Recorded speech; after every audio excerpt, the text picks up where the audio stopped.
behind this closed door isn't just any M2,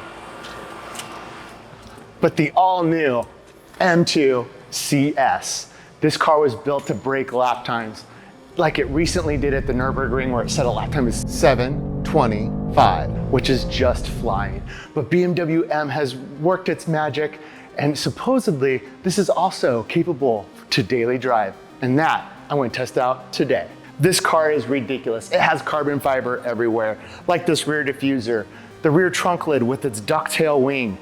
The suspension has been tweaked. It's lower by a third. It's got carbon ceramic brakes, forged wheels, improved suspension, and 523 horsepower, taking it from 0 to 60 in 3.7 seconds. And it has these crazy carbon fiber bucket seats. So let's get out on track, because the C in CS does stand for competition.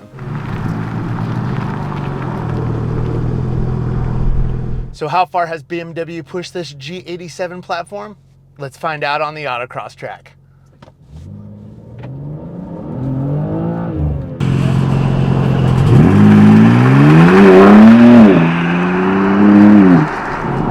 They bumped up the horsepower in the S58 by 50 over the base M2. So it is now up to 523 horsepower, and it feels so good with this extra power. It is so rotatable and just allows you to do whatever you want. What a great feeling. Engine and power, drivetrain, all coming together so nicely. The torque has been raised by 36 pound-feet, so it's now a whopping 479 pound-feet of torque at 2,700 RPMs. So it is linear all the way up to the top, and wow, it really gets this car up and moving. The accelerator has been mapped in all drive modes to provide almost seemingly instant power delivery. There's new motor mounts and transmission mounts from the M4 GT4, which allow for amazing feedback to the steering wheel. This car feels so good. You just can feel what the drivetrain's doing, and it feels so solid with instant response to the throttle. The chassis has been lowered about 1/3 of an inch and developed specifically for the CS with unique dampers, springs, and traction control.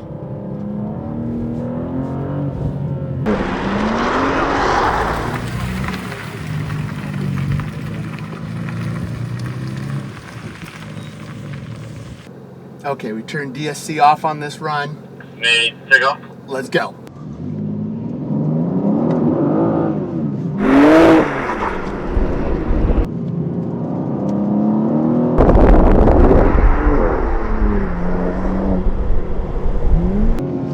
Wow, with DSC off, it definitely gets a little bit more tail happy. Just like a CS should. Whoa! There we go.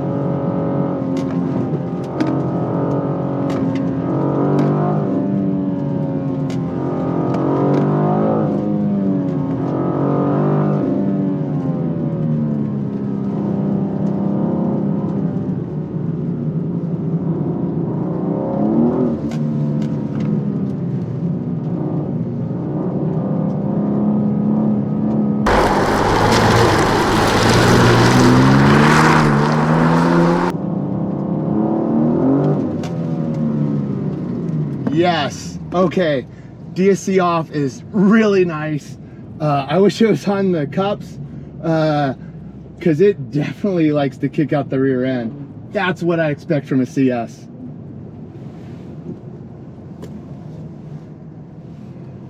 Starting to get a little bit more used to it.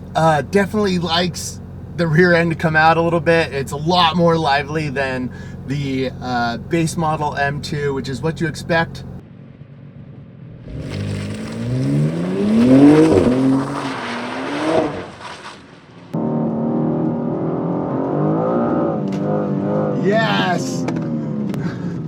this car. There we go. Whoa!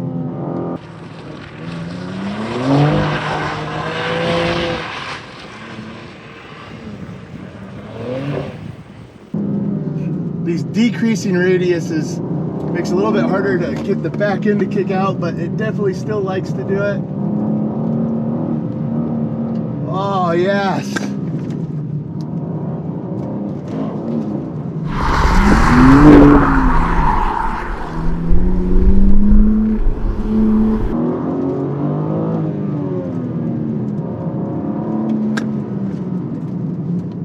The front end is just much better on this one than the base M2. She rebounds from understeer real nicely. You just come off the brake and you have no problems getting off that understeer. It changes direction really well. Very nimble. You can definitely force it into some oversteer easily. It gets up on that front end, the inside. Yeah, you just touch the brake. The rear end likes to rotate around that front corner just nicely. Such good balance for what happens to be a bigger M2 now.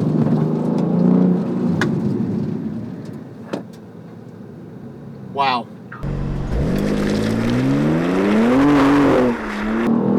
Back into MDM mode, which is, I think, a little quicker on this tight autocross track, because you can push it and just trust the computer to get you to do the right things.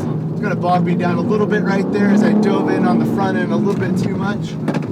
But once you get off the brake, it just, yeah, it rotates nicely. Comes through these.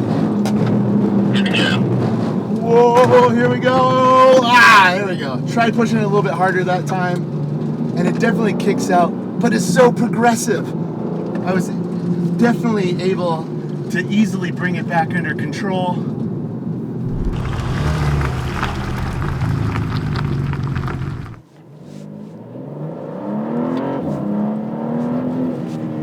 It can also be optioned with carbon ceramic brakes and track dedicated tires, either the Michelin Pilot Sport Cup 2 or the Cup 2Rs, which make this car definitely a track weapon. So let's take it out to the big track and see how it performs.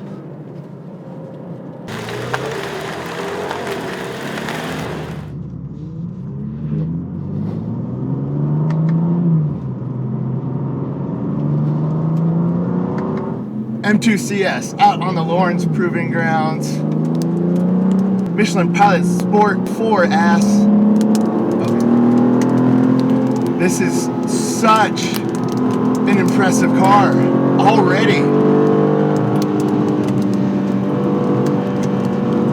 You can definitely tell it has a little bit more horsepower than the standard M2. It just wants to ring out a little bit more.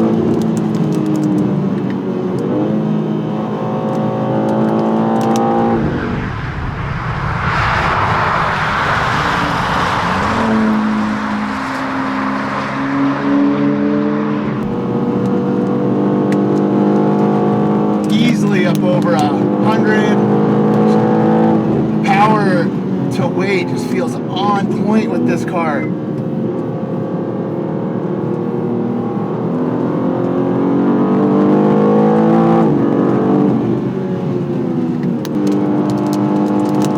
Even in these really wet conditions, this car feels planted.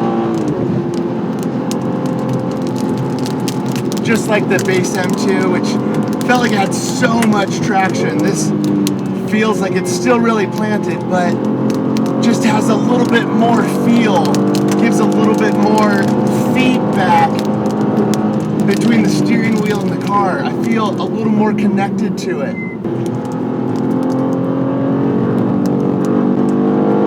Very easy to catch on a slide, as it just stepped out on me a little bit there. Very progressive. The front end grip is really good. I feel like I have a lot of control of those front tires and where they are and what they're doing.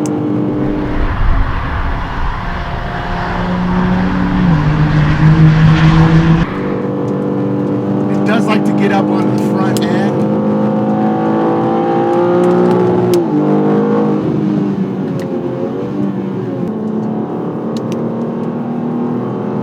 These seats hold you in so well.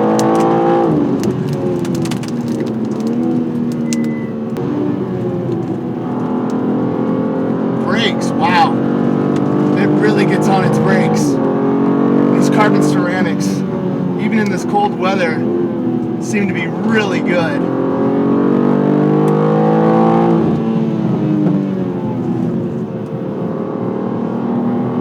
Lots of front end grip.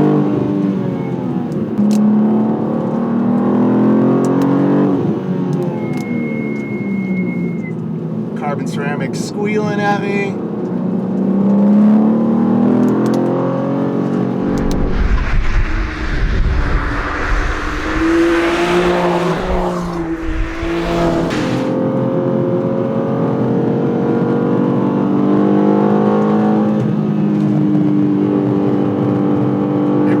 To load up that outside edge.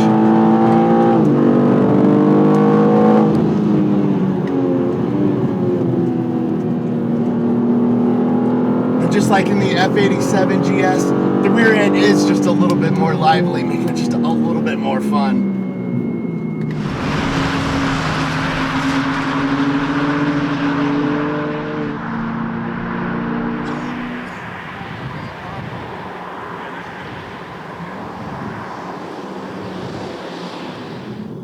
After flogging the CS on track and in the autocross, we're going to go test out its other personality and see if it's possible to daily drive it.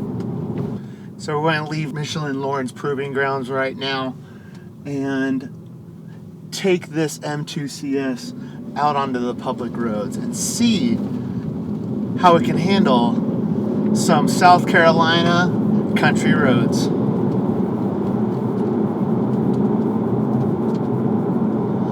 I have everything set into comfort and the efficient engine mapping.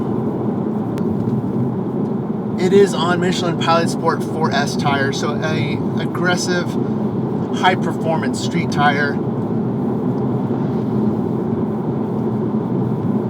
I believe they've also removed some of the sound deadening in this to lighten it up. So you do get a little bit of road noise, but not a lot. But as I cruise along on this country road at 55 miles an hour with a lot of filled in potholes, no big deal. It's absorbing them up very well. I get a lot of road feedback, which is, I think, just a kind of a trademark of the CS tuning, because normally a lot of times BMWs can be a little dead on center. This feels really good, very sensitive to my inputs. And yeah, I can feel all the different little variations in the road.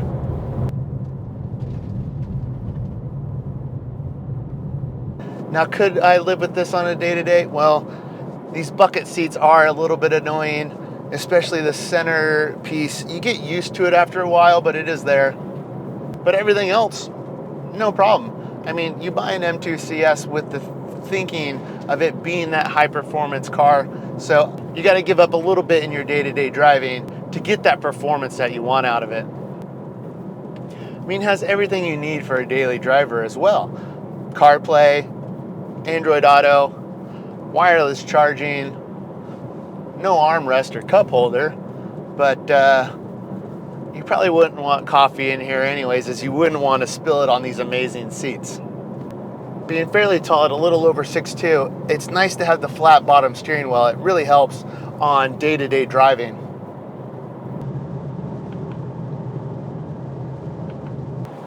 On the freeway, I'm cruising along at the speed limit of 70 miles an hour in 8th gear at just under 2,000 RPMs.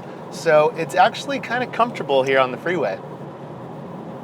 I'm not getting a lot of road noise, but I bet if you had the Cup 2s, you would get a little bit of a droning noise. but I have all the creature comforts you'd want from a daily driver. These carbon bucket seats, even though they hold you so well on the racetrack, they're heated and hot. The steering wheel, Alcantara, nice, also heated. I have wireless charging, USB charging ports. I mean, this is comfortable, even slightly a little bit boring. So what am I doing here when I have a whole track almost to myself and a brand new CS that I can push as hard as I want? I think I'm gonna head back there. And quickly.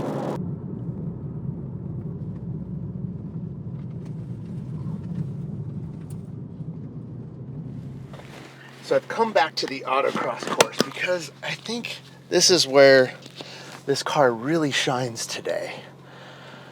Its shorter wheelbase, its ability to be a little bit more tossable really gets shown here at these lower speeds than the big track.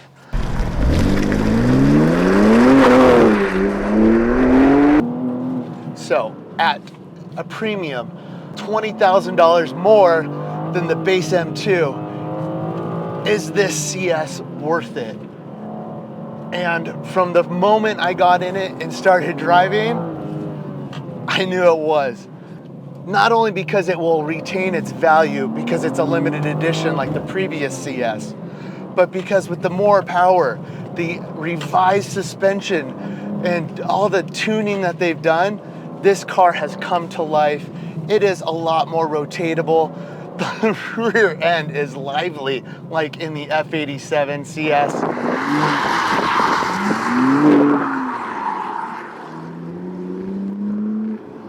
It is a joy to drive, and I could do this all day.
Alright guys, we'll switch around here, coming up.